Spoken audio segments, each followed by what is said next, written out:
Hi, welcome to Praxis Study Guide. Come study with me. This is for social studies, 5581 or 5089, whichever one matches your state code.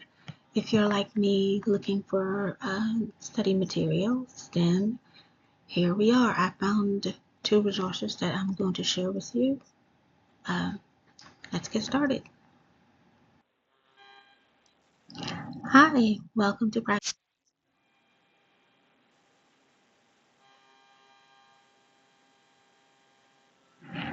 Okay, so we are going to begin with the graphic features, and the way that I have my study guide set up is I will give some information and then you can pause the video on the quiz to answer questions to see if you can remember anything that we just discussed. You can also just go to my quiz cards and write down the questions and look them over. Each time you look at it, you should become familiar with the material. It's up to you. I personally have a huge stack of index cards that I already took this information from. And when I say huge, I mean like 1,000 little cards in a little bag. And I just sit and I flip them over with the question on one side, the answer on the other, and I test myself. I am a visual learner, so I like to write the questions down, and that's how I practice it. But then I look at the cards to test myself. So those are some tips that you can use to help you as you're studying. Otherwise, you can just overlook this slide and use it at your leisure. Okay, so geographic features. Uh, Geographic features, what I gathered from different resources. I don't want to say specifically word for word because I don't want to be sued. But from what I've gathered from different resources, some of the information always overlapped with the Mississippi River, and it's because it divides the country into 1/3 to east and 2/3 to the west. It has the largest average discharge and rainage, and it's the second largest river. Another one that crossed over through a lot of the materials was the Missouri River, which is the which is the largest in length. The Mississippi River is the second, and the Missouri River is the largest when we're talking about length. The third large river is the Yukon in Alaska, and the Rio Grande is the fourth, which runs through Colorado, New Mexico, and Texas, and it is the fourth largest in length.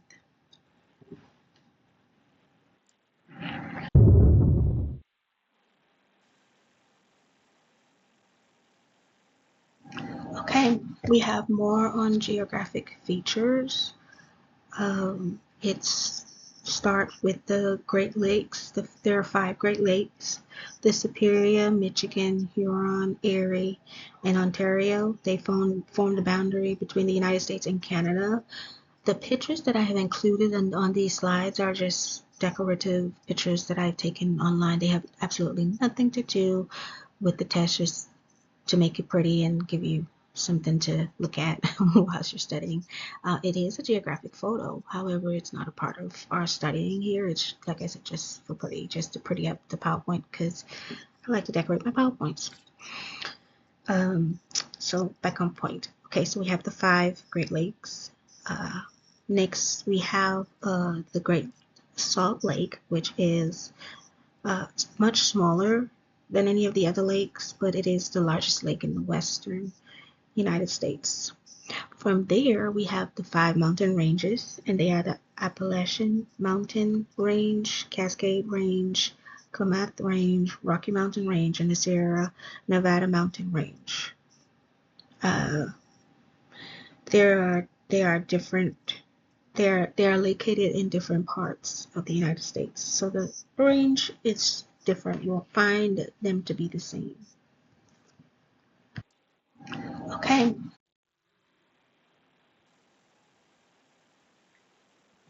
all right. So this is our first quiz uh, of the presentation, and what I did was I asked you 5 questions based on what we discussed so far.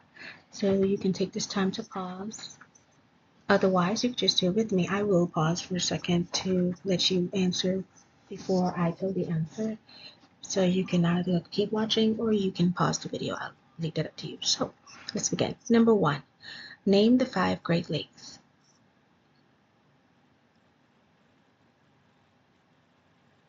Okay, you should have said Superior, Michigan, Huron, Erie, and Ontario. If you did, congratulations. Number two, how many mountain ranges in North America?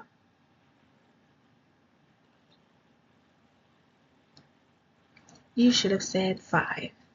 If you did, congratulations. Number three, which river divides the country roughly into 1/3 east and 2/3 west? You should have said the Mississippi River. Number four, true or false? Rocky Mountain Range and Appalachian Range are located in Asia.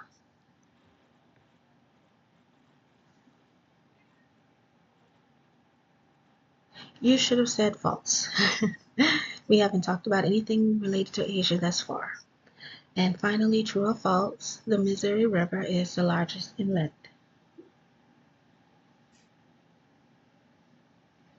And that answer is true.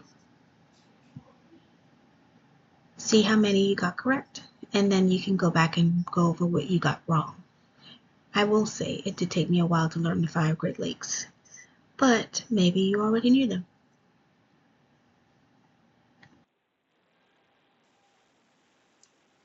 All right, so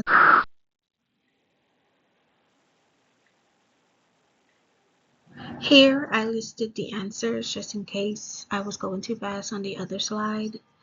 You can either just write it down and then check your answers here, or you can just skip this slide. I leave that up to you.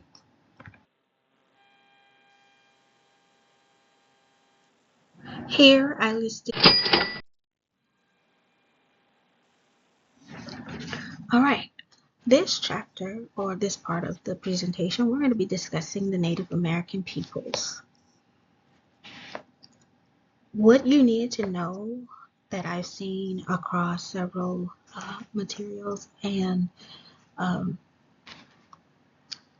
a lot of the Praxis tests is that the Bering Strait land bridge is how people were crossing over once the glaciers melted. The bridge would show up because the water would the ice would melt, but then it would freeze back and then cover it up, and then it open up, and then people cross over following the animals, and then it would close back up again, and then it closed up for good. So people were traveling on this one piece of land bridge. You can Google it and see the little piece of bridge and see where it's closed up now, but at one point it did open up, and that's how people were able to travel because the animals would leave looking for food, and so people who were hunting those animals followed the food. Well, some of the first of people who were doing this are called Inuit. They are the northernmost Native American culture that survives today. They are people of maritime hunters. They usually eat seal and walrus. They also live in the North Atlantic regions. I'm sorry, not Atlantic, North Arctic regions. Next, we have the Northwest Indians, or the word in parentheses, because I have not learned how to say it, but I can recognize it, and that's all that matters. They are primarily salmon fishers. They like to eat salmons, and where they were, there was abundance of it. They were living in northern California and all the way to southern Alaska. Next, we have the cliff dwellers, or the Anasazi, or the word in parentheses, like I said with the other. These people are cliff dwellers. They settled east to the Grand Canyon, and they lived in areas like Utah, Colorado, New Mexico, Arizona. They dug vast apartment-like complexes into the mountain walls. The Spanish would refer to these apartment-like complexes, not complex, because they didn't have complex at the time, but the apartment-like holes that they dug, the Spanish would refer to them as pueblos. All right. This,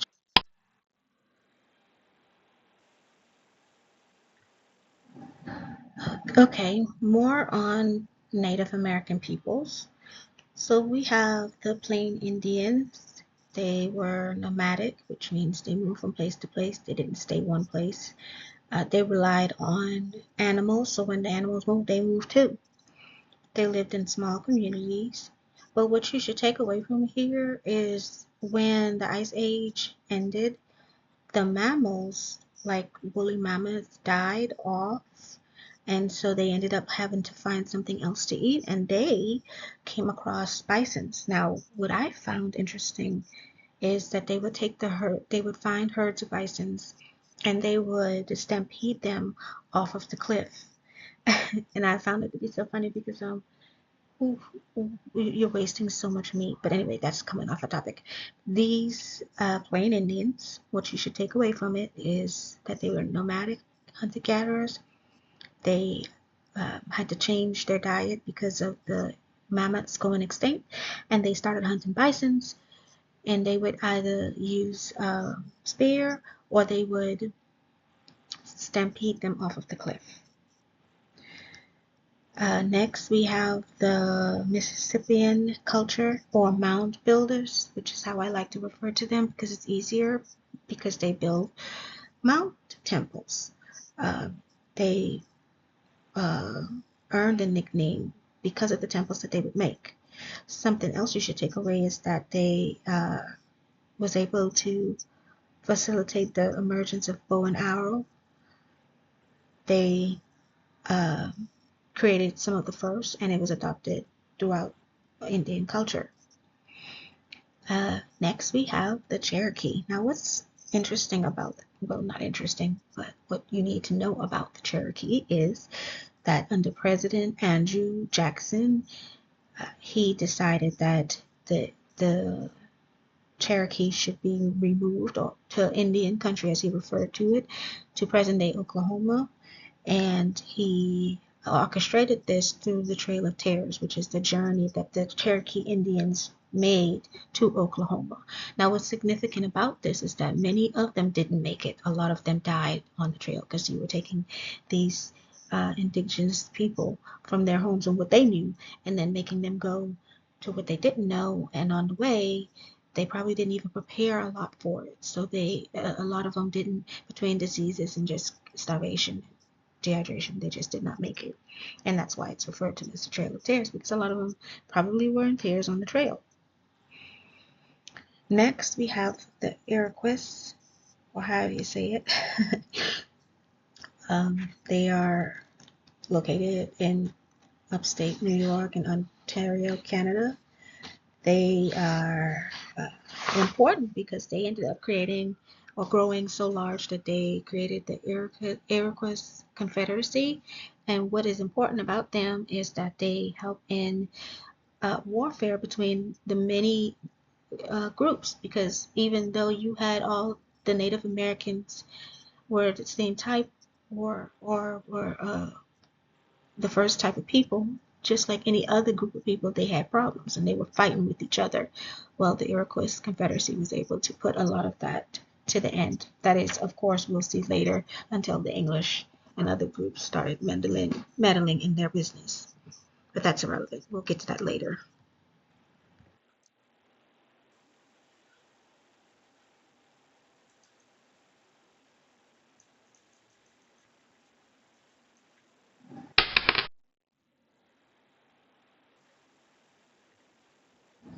Okay, that is a lot of different groups to remember, a lot of different information to digest. So let's dive into a couple of questions. Now, it was so much information that I was able to get 10 questions versus 5 from the last time.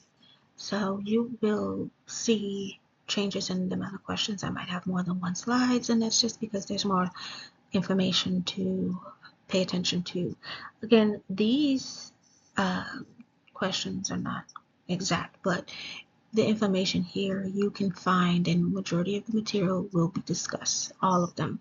And so what I did was I've gathered what all of them cross over and discuss. I even signed up for 240 tutoring for 1 month, and I came back and did a couple of months for different subjects, but through the school I was attending at the time, they gave me a discount, so I only paid $25. So I took the questions and information off, and then I canceled the subscription. That's something else you can think about doing. But if you don't want to do that, you can just focus on my questions and information here. Okay, let's get to the quiz. So number 1 says, which Native American group is one of the largest cultures living in present-day New York and Ontario, Canada? I'll give you a second to think of your answers.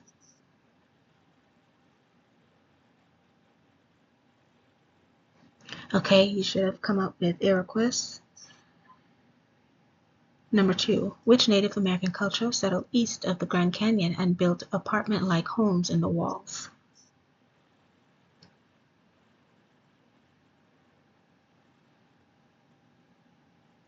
Okay, you should have come up with Anasazi or cliff dwellers. The key here is the apartment-like homes in the walls, because they were the main ones who did that. So you can remember cliff dwellers or Anasazi because of that one comment or note about them when you take your test. 3, true or false? Northwest Indians were primarily walrus eaters.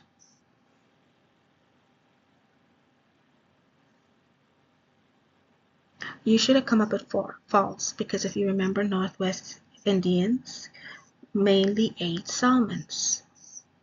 Number 4, true or false? The Inuit culture is the northernmost culture that survives today, and they mostly eat seal. You should have discovered true, because we know that they eat seal and walrus. Number 5, the Spanish referred to the cliff dwellers' homes as this. You should have come up with pueblos. Number 6, these people are known for their temples.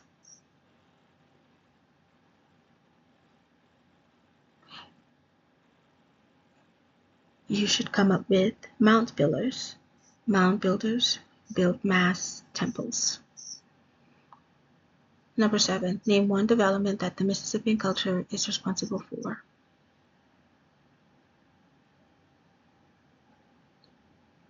And you should come up with the bow and arrow. All right, number 8, this group became one of the largest cultures and ended warfare.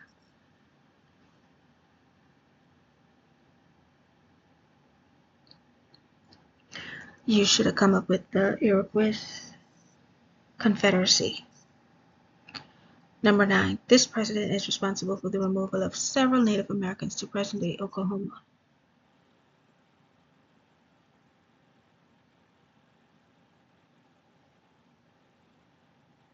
And you should have come up with Andrew Jackson. And finally, number 10, the journey that the blank made to Indian country is called blank.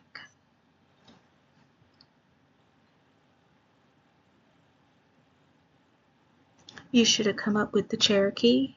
So the journey that the Cherokee made to Indian country is called the Trail of Tears. Trail of Tears.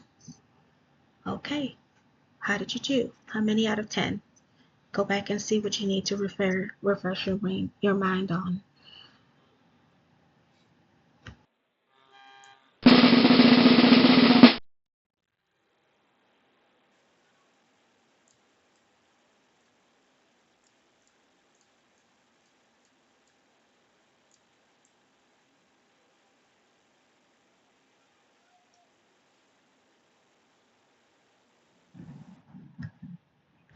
Okay, for this, I decided to do just like a bonus questions because I ran out of space on the other slide, and there was a couple of more questions that was important, so I thought I'd just put it here as a bonus instead, and I won't do an answer slide.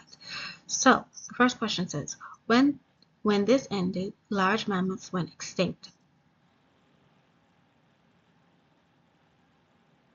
You should have gotten the Ice Age. Quick thought, what is the Ice Age? You should know, it's a period where vast amounts of ice was on Earth. Okay, number 2. What did the Plain Indians hunt after the mammoths died off? You should have said bison. Number 3. Name 2 ways that the Plain Indians killed their prey. You should have said with a spear or stampeding herds off of a cliff. Number 4, the Spanish referred to the cliff dwellers communities as what? This is a repeat question just to make it 5. I didn't want to put 3 things on a slide, and so you should have gotten pueblos.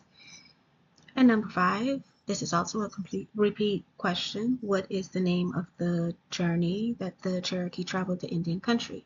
I chose this question to repeat because this was asked in several of the practice tests, and it also came across every studying material. So this is very important, and you should have gotten the Trail of Tears.